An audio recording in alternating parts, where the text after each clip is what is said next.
Здравейте! Сигурно мнозина питат от моите познати защо не гледам телевизия. Ето защо не гледам телевизия. Защото гледам на живо, на природата, активна отдъх и всичко виждам сам с моите очи. Това е причина, че не гледам телевизия.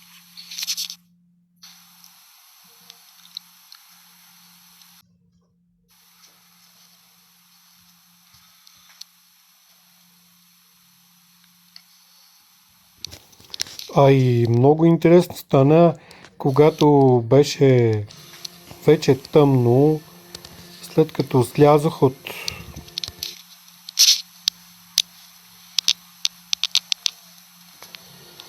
и искам да се поделя с едно уникално нещо, което забелязах след като стана тъмно.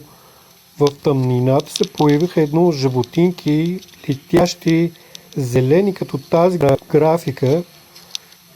Беше уникално, нещо чудесно, не съм виждал подобно. Представете се тъмно в леса и се появяват едни малки частици, като вид на пеперуди, но много малки, но са зелени. Сякаш една приказка, която в реалност стана, и се оказа, че това е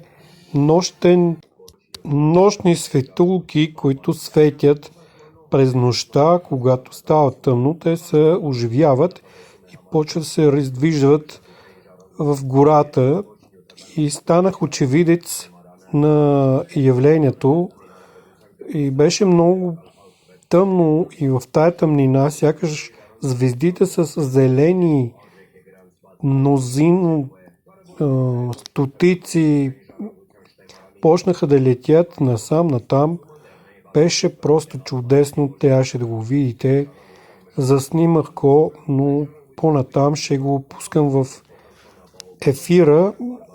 Предпоръчвам да следите моя канал, защото тук ще видите всичко на живо от природата, който до сега не сме виждали.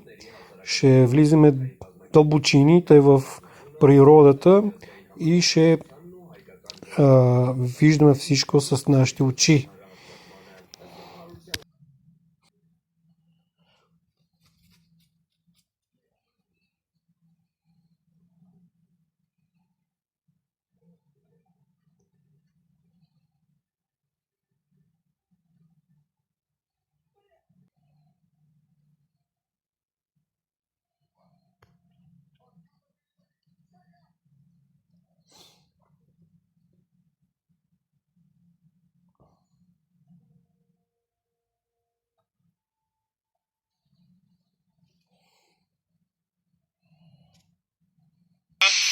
Естериц.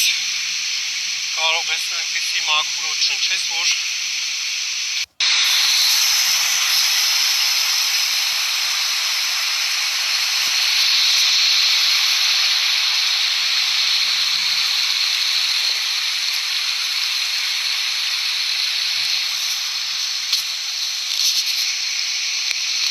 այս պահին գտնվում եմ Չերեմ վրխ հատվածում, Վիտուշայի ամենաբարձր գագաթն է, այստեղից կարող ես այնպիսի մաքուր չնչես, որ